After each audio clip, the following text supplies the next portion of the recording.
Love the technical Yes. difficulties. So fun. All right, guys. So sorry. The main purpose that I Yep. was telling you before we got cut off is that I will absolutely have clips. And as soon as I get permission from MACNA, Kevin, who's actually in the stream tonight, might even come in and let me know the rules. But bottom line is, I will make sure that those, at least the main points from those videos, from those speakers at MACNA Seahorse and Pipefish Get Together, will be available in some way, shape, or form, likely on YouTube. But we might just have to wait for BRS. Kevin's back. Hi, Kevin. Kevin. What's the deal? You're Kevin Erickson? Okay, is it cool for me to share just the get-togethers, or is BRS planning to share those? Okay.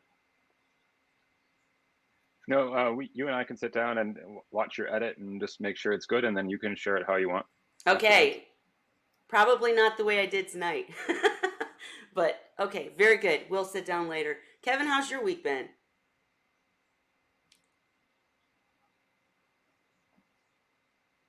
Just readjusting to my real time zone and wrapping up things. And thank you, everyone, if you guys attended, and I hope you had a good time. And just making sure that everyone learned something. I think everyone had a good time. Everyone learned something. Everyone had good feedback, and just sorting everything out, and then launching 2021 to make sure that we can continue to be fishy and come together and build community. Right, I absolutely. really enjoyed listening to it, all of it. And I really also enjoyed Chad's presentation showing the separator, which I've seen before, out of the University of Florida or University of South Florida? So there was a lot of good stuff in there. And I thought it was very, very informative, and really, it was a lot of fun too. Absolutely. And the thing that I love the most is that I mentioned in the last stream is that we actually got cut off because of the Zoom requirements and such.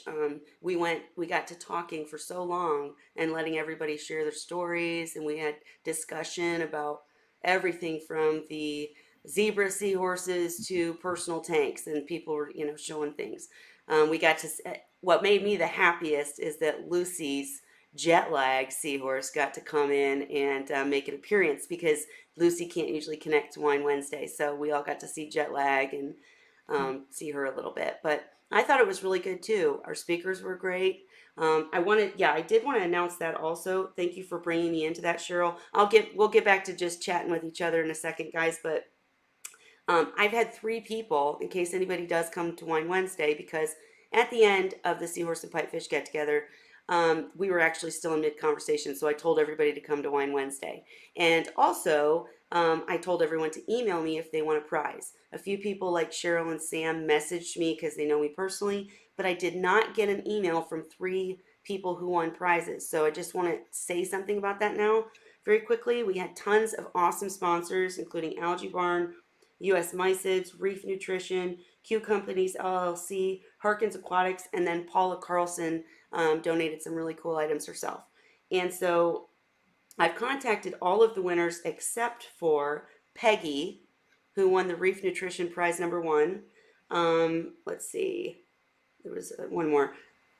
Rajendra, sorry if I've mispronounced your name, so sorry, needs to contact me. And Matthew needs to contact me. I don't want to give out your last names on air, but if you need any further help in getting my email or whatnot, just comment in the comment section of this, or message me on Facebook, any of that, and I just want to make sure to get your prize to you. So, and I see people are coming back into the YouTube.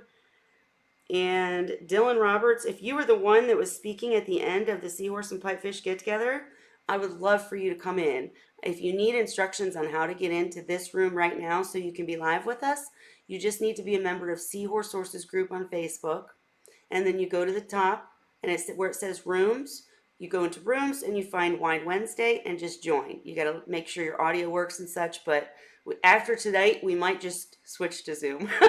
But at this point, that's how you get in if you want to get in tonight. All right, I'm done with my big the group slightness of it. I can't think of the right word, but yeah, when it's a group, they have to be a member. But I'll talk to you later. Okay, anyways, so Marina, I'm curious, what was your favorite thing about MACNA or the Seahorse and Pipefish get together? I really liked Felicia's talk at the beginning and at the end where people got to show their own tank and seeing a few other people's tanks was really awesome. I agree. I liked all of it, but I think they were probably the two highlights. Absolutely. And just to let anyone who didn't get to come know, the way we started off, Felicia covered flea horses. Jeez, I'm tongue tied now. Seahorses aren't that difficult, and she covered the main basics. If you got to see the little clip in the last group, great. If not, I'll work with Kevin to get better clips out. But bottom line is, she covered the basics and the important points of keeping seahorses, touching on Vibrio, touching on that kind of thing. Then we had Chad talk about culturing and his journey in aquaculture. Cheryl has already mentioned that was her favorite. And then we had Tammy Wise. Tammy Wise is actually the founder of FuseJaw.com, which we're trying to get back up. But she gave an amazing talk about really scientifically talking about the foods. Ray, you're going to love that one. I already know it. But Holly, what was your favorite part of MACNA? Oh, I loved all of it, but I think my favorite was when Paula took us on a little tour of the public aquarium where she works, and showed us the sea dragons. That was awesome, wasn't it? Is that in Tampa Bay? Where is she? Dallas. Okay. Yeah, I wasn't sure where she was from. I was thinking it was Florida, but that was pretty amazing. I know it. And then I like her tip that when you see the baby seahorses are pooping red, you know they're eating frozen food. Because I had noticed that and I was wondering what, so now I know they were eating it from the beginning, because I did feed them to start a little of the frozen baby brine, you know, which has a red color to it. So yeah. So that was like a eureka moment. Just be careful when you're feeding your frozen to really young fry, because I've seen it happen where people have gotten into trouble because the frozen became contaminated. And the next thing you know, I'll have to see if I can find it. I've got a picture of a fry that somebody was feeding. What are the little copepods that are frozen? Anyway, and the whole area around the intestinal area was scarlet red, which was highly suggestive of a bacterial infection. I mean, it was like brilliant red. Just be real careful with that. Just from an FYI. From the frozen foods? Is that what you're getting at?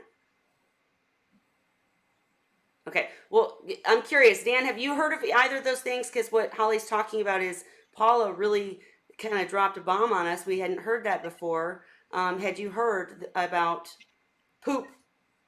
Red poop, meaning they're eating frozen. No. Or what Cheryl's talking about. I'm sorry, I'm not paying close attention because I'm sitting here trying to set up the stupid damn computer. No, what I'm talking about, Kelly, is an actual infection in the GI tract that was actually visible on a macro photo. Oh, I got you. And you can actually see the inflammation and the redness in the GI tract.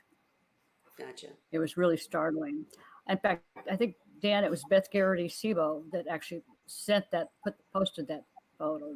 I'm going back several years. Of red poop? No, they weren't pooping. It was actually like a fluorescent red in the GI tract. The seahorse would have to be pretty transparent to see that. Yeah, they were really young. Well, that's interesting for sure. Maybe if you find the article, definitely link it. Yeah. Kevin had to jump out, and frankly, I major fail on trying to show you guys the clips from Felicia's talk. So I'm going to save any kind of MACNA overviews for after I can get with Kevin and make sure that, what I'm putting out will work instead of going through this and Good. having a mess. But I will mention again, in case you weren't in the first stream that ended abruptly, that Felicia is actually doing exactly what Dan's doing and getting her computer set up to join us on Wednesday, Wine Wednesday, more often, at least next week, is what she messaged me. So Felicia, one of our speakers, will actually be here next week to answer any questions you didn't get to ask during the event. And I just really want to say again, thank you so much to everyone who came, everyone who participated in MACNA as a whole, because it really was amazing. And again, thank you to Kevin for pulling it off, because that was a big deal. He knows all about technical difficulties. But okay, so I'm gonna She did a fantastic job of going through what you need to do to successfully keep seahorses, and it was very thorough and very well thought out.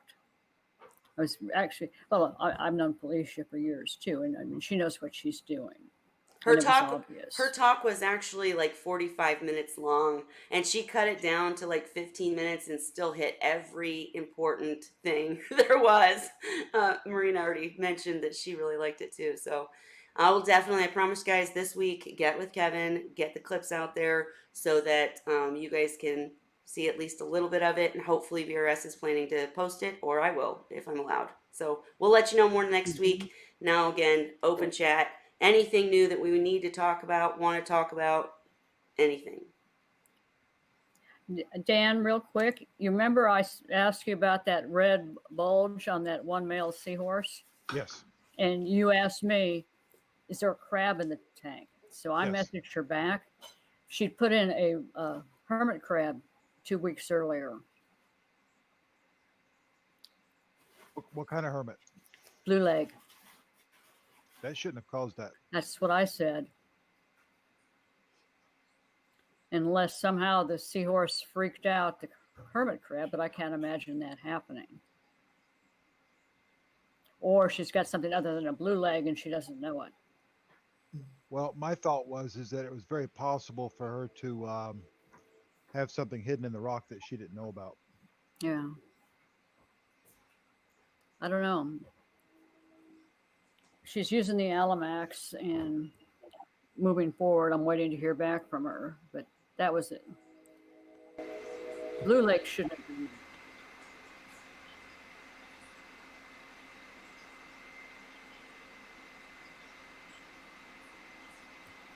Okay. And Kelly, by the way, I think for some people, Chad's talk was probably a little bit too scientific. You think? But for people that have been at it for a while, I'm sure they loved it. Yeah, I thought it was Yeah, great. I really enjoyed. What, Holly? Actually, the copa pods I have are the ones from him, the Tigger pods. That's what I raise. And yeah, that's the ones I get here from our local fish store, because I'm in California also. One question, and Dan may be able to help out more with this. The problem with the tiger pods is they actually have hooks on their hook-like appendages that they use to cling to the rock, because they actually get out of the water and get washed up onto the rocks. And I know years ago there was a discussion about somebody had a microscope and actually saw them clawing out of the fry. And so back then we were told don't feed the tiger pods. You remember that, Dan? Yes. Hmm. I never recommend using tiger pods with small fry. Larger fry is okay, but smaller fry, no. They'll irritate them and you can end up with losses because of it. Just an FYI that might help you out. Yeah, I didn't have any problems with them. Okay, But, good. But most of them were, I mean, they're a lot smaller than the seahorses. I don't think, they ever caused any problems with them. Cool. Reed Mariculture is there in California. And just an FYI, I love, and I've been raising the Panamensis pods for a very long time. They reproduce extremely rapidly. They are an ideal size for newborn fry. And I mean, they're so darn easy to raise. You can raise them on phyto paste. Jim Welsh was one of the first people that started working with them years ago. Yep. And yeah, I love them. Just to, What company was that? Okay, Reef Nutrition or Reed Mariculture, they're the same company. Okay, that's what I used is Reef Nutrition, I think. Wasn't that where Chad was from? Yeah, it's Chad Clayton is the. But the Panamensis pods are, as adults, they're slightly larger than newborn baby brine shrimp, and depending on what species you're raising, they make a great first food for neonatal like Erectus, or you go down to some of the smaller ones and sort them, and they're great food for some of the species that produce the tiny pelagic fry, like reed eye and combs and cuda and some of those.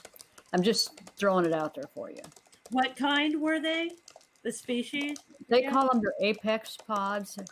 Apex pods. APEX. They're Epocyclops panamensis. Yeah, I'll look for. I think the only ones they have here are Tigger pods. I think that's why I have those. But they've been easy. It was bad because he's done a lot of extensive research on the apex pods. Yeah, I'll check them out. I mean, to be real with you guys, I don't have that much on this batch, hopefully. Right, but you'll have more soon. I'm hoping not to get too many more in the future, but oh, you'll get more soon. Right now, the tiger pods are larger, and these work real well for newborn fry. Yeah, they are kind of big. I have sieves though that where I can separate out the babies from adults if I want, so that doesn't really bother me.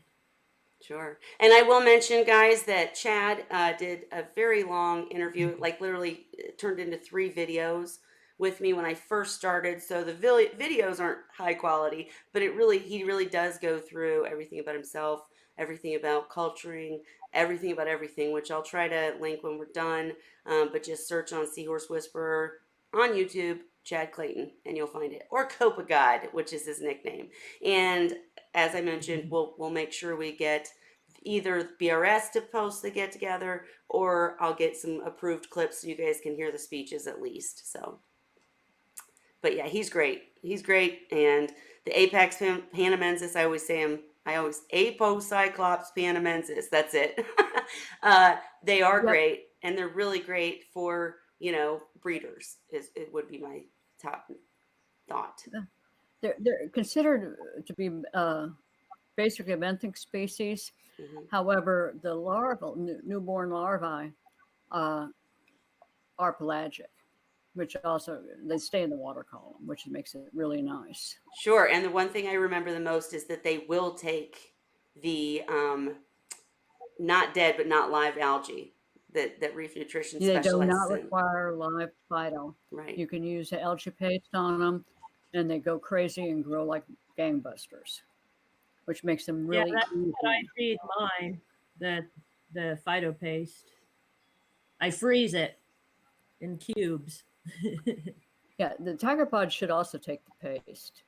Yeah, they do. I read an article online about how to raise them, and that's how I started with those. And then also, it's interesting. I have 2 buckets of copepods that I don't do anything with. I don't feed them, nothing. I just put them outside in buckets because I read that in this guy's book. That's how he does it. And sure enough, they're fine on their own. It's crazy. Oh, yeah. I do nothing. I don't feed them. They don't have air, nothing. Wow. What? Those are some pods. Hey, Yeah. I'm curious. He said, put buckets outside, he says, and put your culture in it. Algae will start growing on its own from stuff that falls in the bucket. I have window screen over the tops of it to keep out leaves and big stuff. But I was just curious, so I did it, and sure enough, it works. Yeah. Well, you can even, like here in Texas, when we get cold in the winter and we get snow, even you can set them up in a window so they get plenty of sunlight. They really don't require a whole lot to Yeah, it's crazy. Sure. I'm That curious brine though. shrimp is in that way too. Well, Have some I big brine shrimp pulled up, and they're fine too. I don't do anything to them. see, but the thing is, and I'm not knocking you at all, Holly, because I know many people, like one of my mentors in Britain, does things almost exactly the same way that you're talking about. But literally last week, and I know we're going to talk about it a lot more in the future. Dan, can I call your attention? Are you here with us? Yes, you got it. Okay. Yep. Isn't it like, yes, you can do copepods. Yes, you can do brine shrimp in a very easy manner where, you're not doing much for them. There's not much air, blah, blah, blah. But doesn't that end up being a big problem as far as biosecurity and that kind of thing, bacteria, or no? I'm not sure. I'm not sure. I'm understand what you're saying. Like if you set up, Holly, say how your copepods are set up again. Oh, well, these aren't the ones I use for feeding. I just did it Oh. to see what would happen because I read it. Okay. So I have 2 buckets that I just put copepods in there because I read in a book, this guy had said you could just put them outside, not feed them, not give them air, just put a couple buckets outside and they'll live off whatever falls in the bucket, algae will grow, that type of thing. So I have 2 buckets covered up with window screen just to keep the big stuff out. Yeah. And sure enough, the copepods are doing fine in there, and I do nothing. Yeah, it was just kind of an experiment. So, and I there wasn't. they Yeah, are. they will for the summer. We did a similar experiment with a brine shrimp tank. We took a 200-gallon tank, dumped some Artemionopoli in there, and it was essentially a perpetual tank for summer. Uh-huh. One can argue back and forth about the biosecurity issue. If I had something a little bit bigger, I'd probably be more comfortable with it. Um, but I would certainly rinse everything extremely well. But I would give it a try. Yeah. Yeah. I mean, we're already rinsing everything well and using the peroxide and everything. So if you're doing that, I don't see the difference of what the container is really. That's true. I would The think one thing more I would about do, the nutrition they're getting, though. If you're not Right. feeding them, what kind of nutrition are they getting out there in the woods? well, copepods are different than Artemia because copepods have a whole different profile. You don't have to gut load them to get the nutrition. They develop their Oh. own thing by what they eat. I see. But I would want to put probiotics in there if nothing else. I see. I know a lot of people in the UK that during the summer months, they leave their they harvest their pod cultures from the ocean and leave them outside and let them proliferate. And they actually use the kiddie swimming pools. So that's what they're doing. Well, that's where I read it, Carol. It was a book written by a guy in Great Britain. And I was wondering, I'm like, how could he do that? Maybe our weather's different where I am in California. I thought maybe it was too hot here compared to where he is, or too cold in the winter. But I'll be darned if it didn't work. I'm wondering if it's Martin or who it was. Could have been Martin. Anyway. I could grab the book. Hey. And and maybe get you more comfortable here. But sorry, go ahead. Show Holly. Here's the book. It's Mike French. Oh yeah. Okay. He's the other one. Seahorses for Beginners. Mike French is the author. I just got kicked out of that, so I had to try it. Yeah, he's written several books. So wait, in that book it says to do it that way?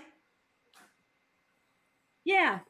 He said you can do this, and neat. Very cool. Apparently the UK though, they don't have any of the smaller pods that they can use for neonatal pelagic fry. All their pods, from everything I've been told, is their pods are typically much larger than the ones we have around here. Interesting. Which is kind of interesting.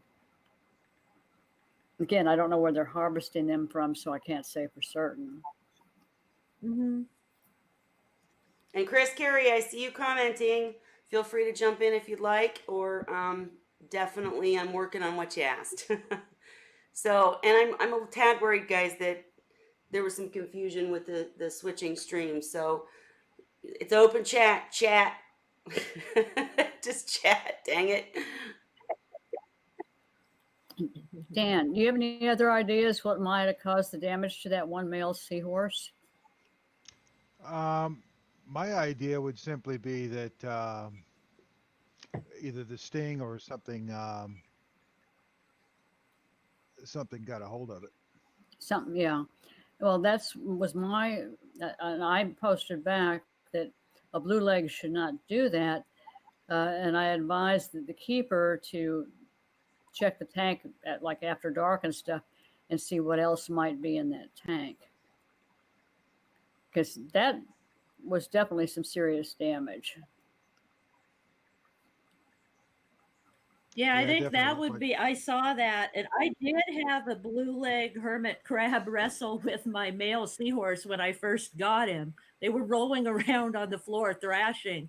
And I was surprised, but no one got hurt. I had to pull them out of the water to get the crab to let go. And it Yeah. was just a tiny blue-legged crab. I Mhm. never had that happen since. That was over a year ago. It was just a crazy thing, but it didn't hurt the seahorse.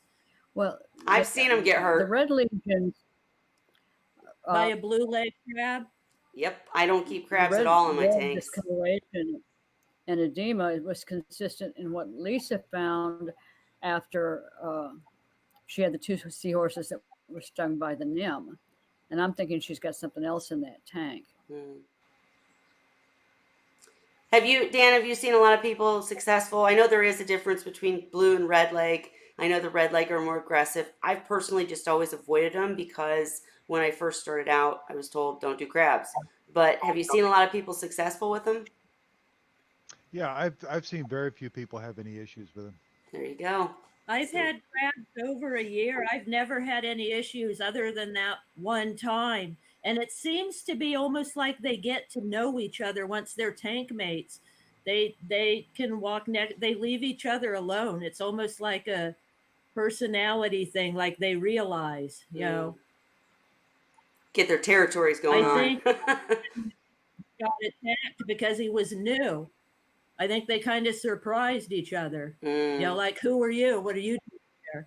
And I think once they are kind of used to each other, there's no problems from what I've seen in my tank. Gotcha. I keep my tank sterile pretty much, so I don't have crabs and stuff like that in there. So it's one of those things where my thing is propagation, and always has been. And so everything that goes into the tank starts out sterile. And the same individual is having a major problem with bristle worms. Well, So I'd like still trying to. I'd like to hear if you feel like it, not trying to put you on the spot here, Marina, but you are more into keeping a very efficient and working well seahorse tank, but with more of the natural look, right? What are your thoughts on crabs and keeping live rock and stuff like that? I really love hermit crabs. I had them for a while in my room, but gave them away just because I find the big variety you can get of sort of helpful snails a bit more helpful, and my hermit crabs were killing them for the shells, even though they had a million other shells they could go for. I guess they wanted the snack and the new home Yep. rolled into one. So I don't keep hermit crabs anymore. Although I might get a few for my sump because I really, really love them. Well, just for the record, just because I don't, Dan, Holly, everybody else does with no problem. You know, other people say it's fine, so don't not do it just because of me. But and have you ever had any problems? Because you use mainly live rock and sand and things like that, right? It's live rock now, but it started off all completely dry. Okay, so you didn't have many hitchhiker issues. I've still managed to, I don't know how, but I've still got bristle worms, which I've been trying to trap out, Mm. which is amazing that they even have made it to the tank because I started with completely dry rock and sand and sort of cycled the tank first, and all my corals, whether they go into the reef or the seahorse tank, are quarantined for 3 months first, Mm. and they're dipped on the way in and on the way out. And Jeez. there are some things that still make it through, like bristle worms. Well, those little Wow. worms, man, I've seen them in my tanks too because you get anything you add, those little suckers, they're like other worms or whatnot, or like kind of, they remind me of the starfish where you can break them and I'm not telling anybody to break them in half, guys, but I'm saying a little You itty make bitty more? piece of one will grow to another worm. It's insane. So, what, They're Cheryl? so Oh, gross. they're so gross. I know. They're just, I don't like them. I mean, a lot in the reef, they have a job. They're good for the reef tank for sure.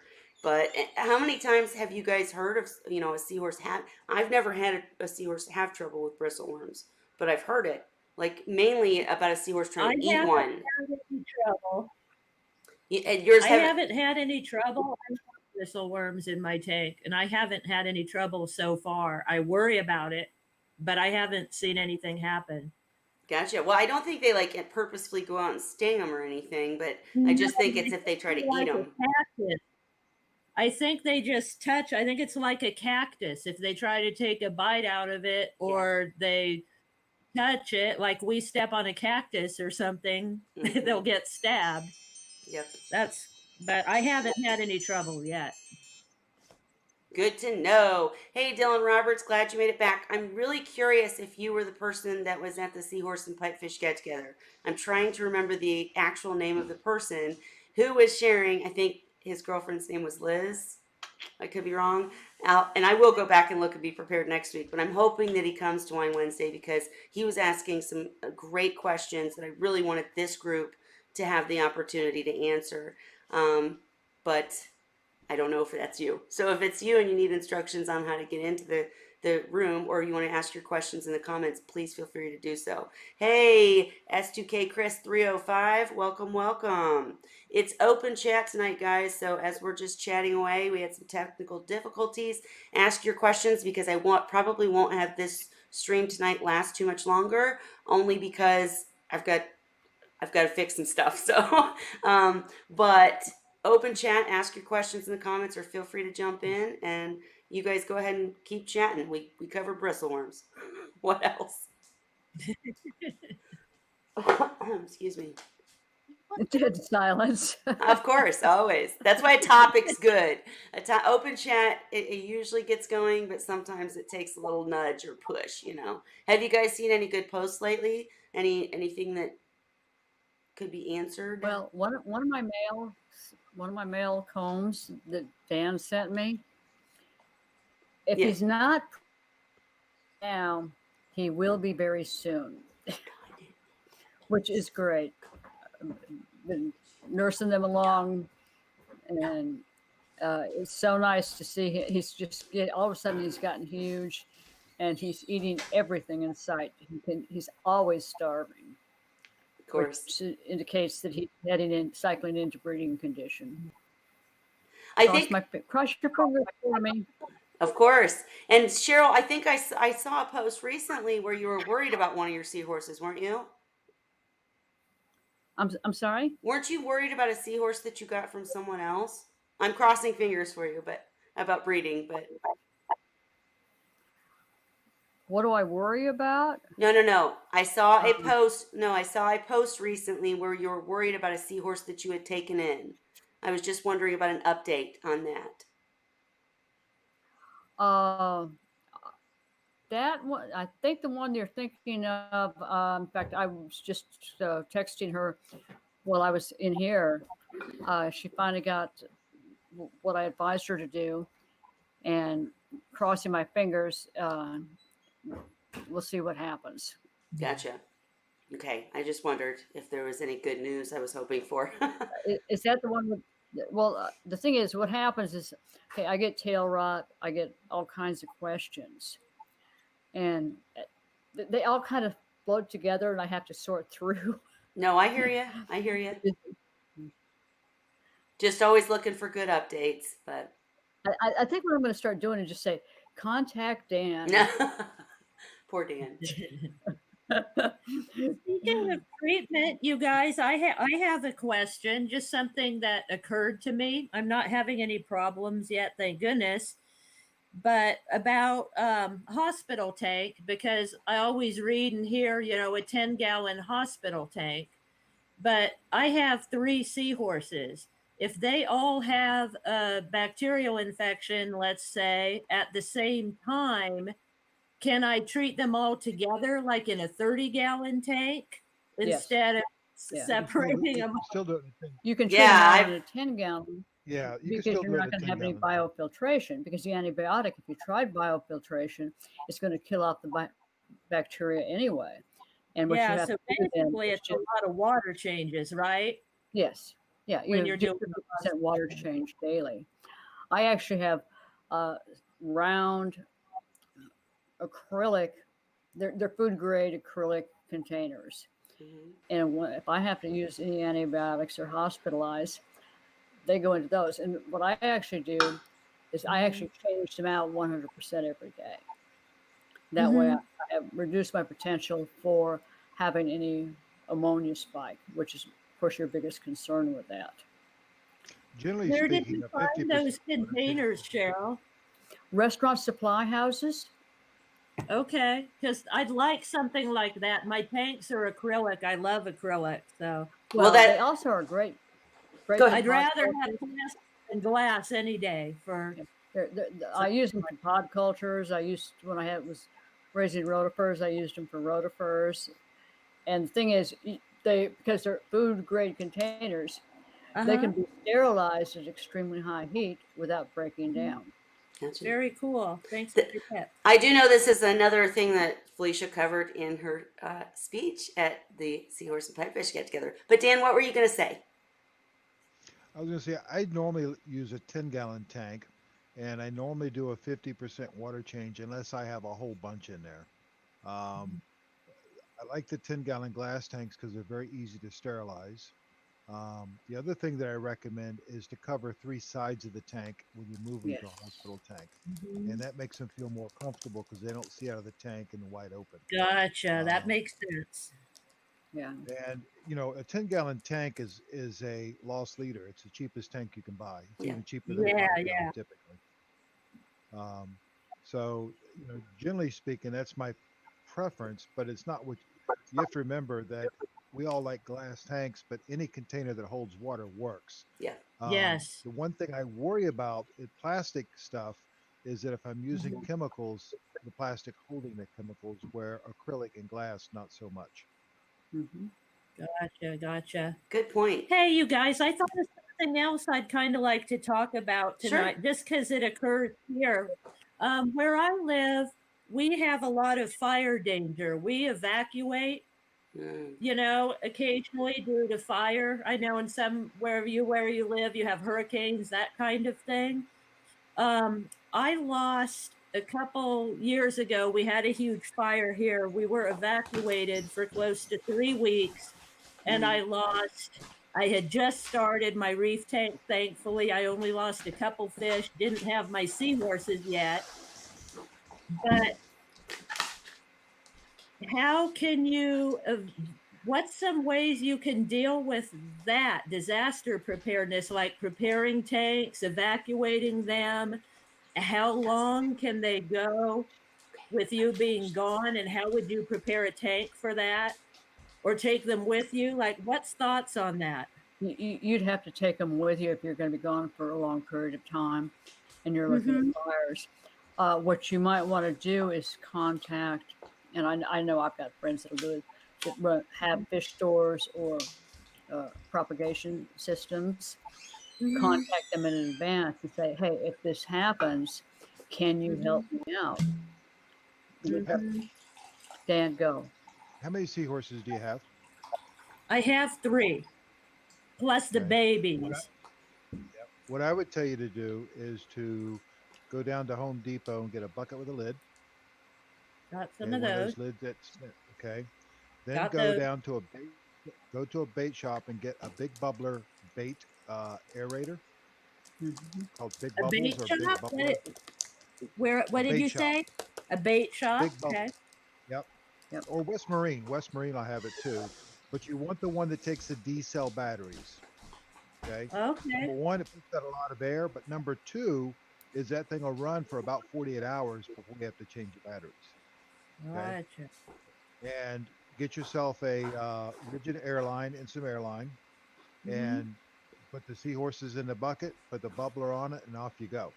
Now, the other thing is that somewhere near there you need to have some salt so you can make up some salt water while you're out. I was thinking that. Yeah, Um, bring a bag of salt.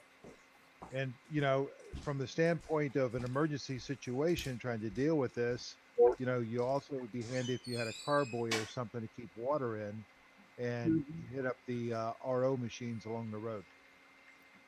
Gotcha. Gotcha. Yeah, it would all depend how long you had to be out of there. What you Yeah, had and to the thing do. is, the way it is here, this time of year, I stay packed and ready to go at any time. So I could easily put together a kit, for the aquariums, and then all I'd have to do, set up the bucket of water, put them in it, Yeah. and hit the road. And then I know people in other towns to stay with. So once I got somewhere, I could set them up, a little tank or a bucket or what have you, and keep them going, long enough while we're evacuated. Or like Cheryl said, I've thought about contacting, we only have one aquarium store anywhere near here.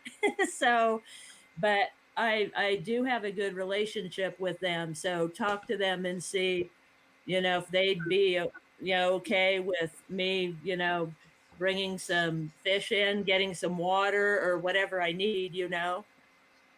It would be suboptimal unless they're not running everything on a flow through system. They have a separate tank.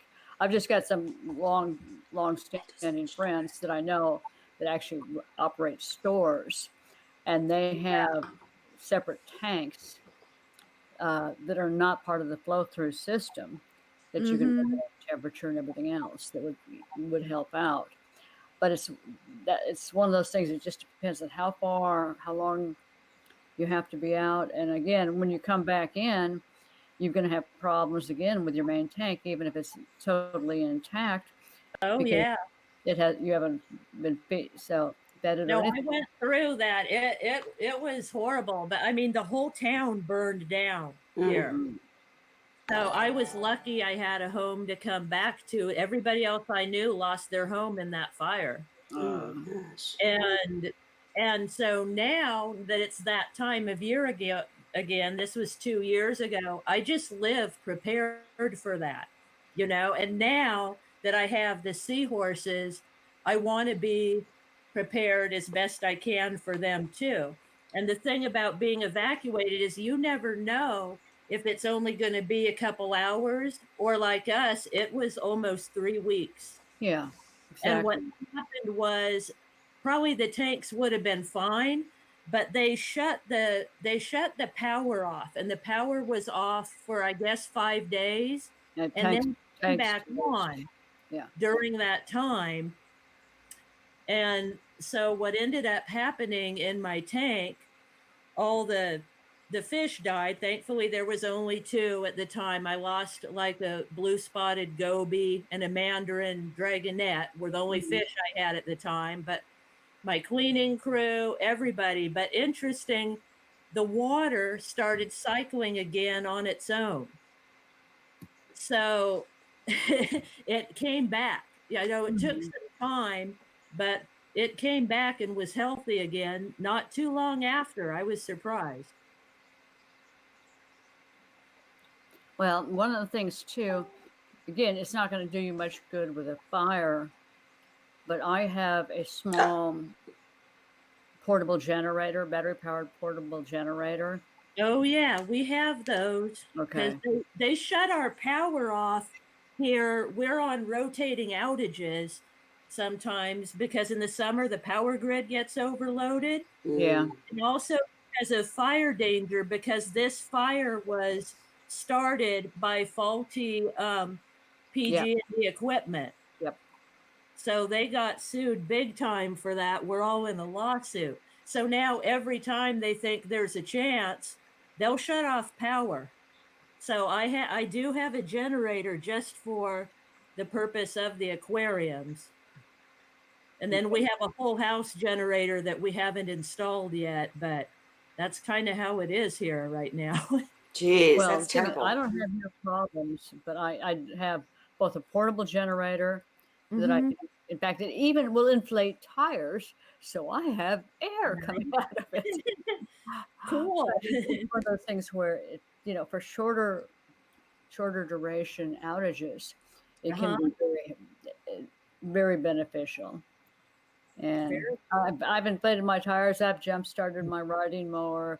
This thing has an emergency light on it, the whole 9 yards. And it really is.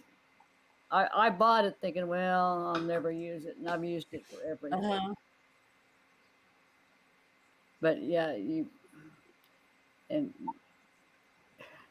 when you have to evacuate, you're pretty much you got a big problem. And bottom line is you have to take care of yourself and your family. Yeah. Fortunately, most of the time here, they give you plenty of time, especially since, that big fire. Yeah. I usually leave before it's mandatory. When it's a warning. Yeah. That's the time to really get together. That's when you get out, because by the time it's mandatory, everything's backed up. And everybody's going. Yeah. I spent my younger days out in California and in the San Fernando Valley area and going to Zuma Beach and the Wedge and places like that. And I know, like Mulholland Canyon, that burned more than one time. They couldn't get anybody in there because the slopes were so steep.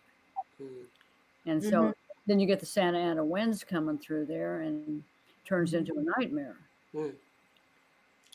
And so I'm familiar with them. I mean, and I'm going back, I was in my 20s. I'm going back over 40 years. So this is nothing new. Yeah. No, it's been bad here this year. Yeah, you've probably seen on the news. We had a lot of lightning strikes just all over the state. Oh, yeah. And I'm in the north part of the state. And in our county alone, we had 37 fires started in one day. Lightning. So, guys, I had to get up and do something with the kid and switch to red wine. Was the main answer, because I know that Dan actually posts a lot of articles and his own comments and how he prepares for hurricanes. I can't imagine lightning strikes and fires. Was the main answer protect yourself and your family, and then if you can protect the fish, have a generator? Was that it? That wasn't said, but that should be what was said. Had some good advice about getting a battery pump from the bait shop, a bubbler, and throw them in a bucket. Oh, yeah, I do have one of those battery powered air things. I'm not thinking battery powered air things for travel. If I have to, like when I was selling seahorses or just for whatever, if I had to travel with them at all, I had that air powered bubbler. But I heard Dan pipe up. You said that's what should be said. Do you have anything to add to that? I know you got to think of the people first, and from what she's saying, she's much more prepared than the average Joe. Sure. But the first consideration is family and the people, and then I would worry about the pets secondly. Sure. The thing that we always had to worry about was if we got hit with a Cat 5, would we stay or would we go? And when I had $40,000 worth of seahorses that were in various stages of growth, I wasn't real keen on taking off. I was more determined to stay and try to protect what I had. But now, it'd be very easy for me to leave, and I would highly consider leaving. Um, Well, some in of her us, even situation, hobbyists, really love our seahorses. So, I mean, you're no, saying give I right know, but information, but right, but when there's no way I could take what I had with me right, anywhere. of course. Dan, if Um, there's no way you can move your operation. but not just that, but I mean, people have offered me to ship them to them, but you got to have a significant advance warning. I mean, just to pack them up, you're talking 3 days of packing.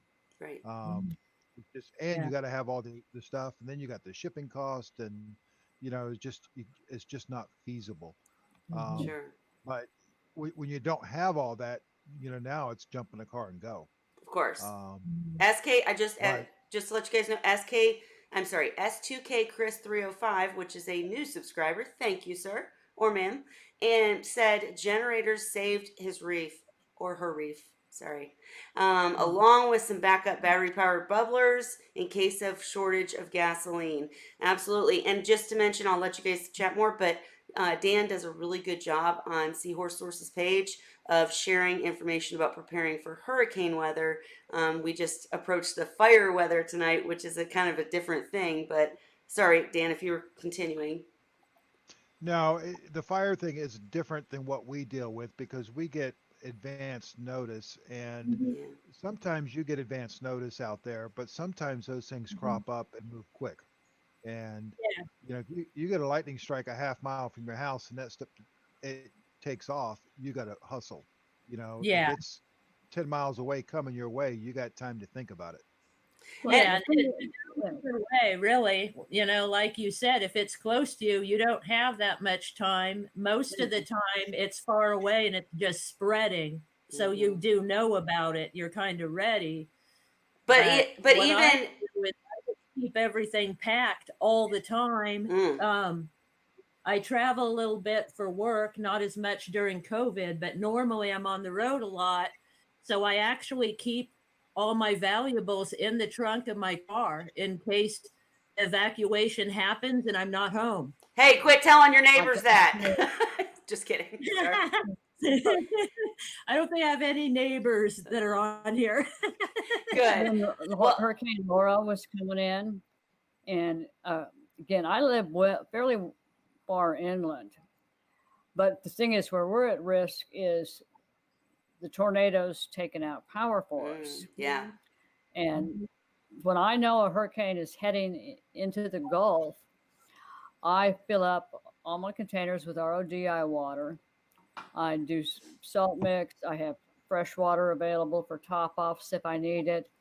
Uh, I've got a standard routine that I go through, but it's different when a fire because they're not going to tell you Right. 3 or 4 days in advance if there's a fire heading your way, Sure. Well, I had a question especially though. not in I California. I We had a do question. here. Here we do. We Yeah, usually know days Yeah. ahead.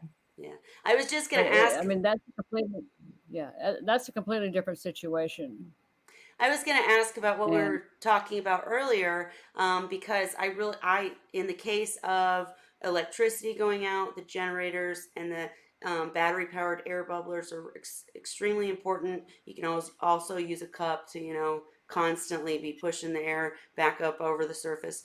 But with the air powered battery or the battery powered air pump that I was thinking of having to travel, but I was always going somewhere that would have the tanks set up. It wouldn't do you much good if if you were going somewhere or going to be gone a while or any of that stuff. So just wanted to mention that because I kind of implied that earlier, and that's probably not a good idea. So it depends on the circumstances, whether it's fire, hurricane, tornado, power outage, for sure. my favorite backup is my little, I call it my camping generator. Mm, It's battery powered, hooked up to a solar charger. And last time I used it, I lost power for about 3 hours and had, I don't remember, 8 or 9 tanks set up. And I ran everything, the pumps, everything, air, the whole 9 yards, plugged everything in. And it was less than a third discharged by the time power came back on over 3 hours later. wow, that's awesome. Pretty Yeah, cool. I was really, really. I didn't think it would hold up that well, Yeah. but and I could have gone a lot longer. Well, hey guys, listen, it's hitting that 9:40 mark. We had some technical difficulties and a great conversation. I know we could talk all night. But if you have any final questions in the comments or in here, ask now or wait till next week because I'm going to have to call it quickly. Ray, I want to call you out. Just make sure that there was nothing you wanted to say or ask or anything because you've been so quiet.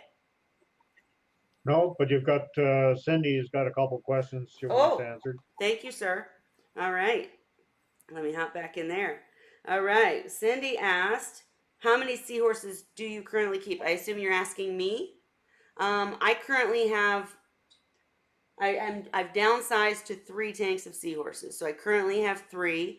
The 90-gallon that I had all the grow outs is now empty. I've got what I kept in the 65. Then I've got a couple different species in the bedroom. Let's see. 2 more. What's your favorite macroalgae in it? Frankly, my macroalgae tank is not up to par where I'd like it to be. It's definitely not the way the pictures that I used to have showed. My favorite macroalgae to keep in a seahorse tank, just for the looks of it, would probably be Neomeris or what's the other one's name? Neomycin? No. The tough jointed algae or the pretty pink. I'll get back to you on the exact species. But thanks for asking, and we need to do more talk about macro in the future. And I didn't get your final question, Cindy. Ask away, hurry. And I did want to mention too that we will be discussing one of the things that I heard come up a couple of different times. Nicole had to leave tonight. Probably because our room died, but also because she had just gotten home from vacation and she was in her her brine shrimp hatchery had failed while she was gone. Even though she had trained her children and taken care of it, they did something wrong. So she's rushing. Totally understand why you couldn't come back to join us, Nicole, but we want updates, and we will be having an episode very soon completely focused on hatcheries. We want to give Dan time. He just got a new computer. Want to give him time to get us some presentation material together. But we will be covering that in a future Wine Wednesday very soon. So, did I miss any other questions? The worst part about macro, yeah, is when you've got fairly small young seahorses, and they get into macro and hitch, and you can't find them anywhere. right. They disappear. Yes. And then you're like, here's horsey. I love it. I don't keep macro in my nurseries or my grow out tanks. I was gonna. I have had. Hey, I spent over 45 minutes one day looking for a 3-inch hippocampus comb female that I raised in a 29-gallon tank. Oh, and I finally spotted her when she decided to move. Of course. And I was about ready to start crying. They're masters of camouflage, and the macro will take over. The tank that everyone liked the most of mine had multiple different species. I need to do a video or an episode sometime when I go through those species and what I like about them, what I don't like, how they work with seahorses. Cheryl has talked multiple times about quarantining macros to make sure you don't have any aptasia or anything in there. And as far as fry, I personally did use macro tanks for my fry for the first, I'd say, 6 months that I was trying to raise fry. And well, to let you know how that worked out, I only had 1 survivor from my first batch. I still have her, little Cheryl, but you got hydroids and aptasia. Yeah, hydroids and aptasia. So quarantine's a big thing. We'll try to dedicate a full episode to that.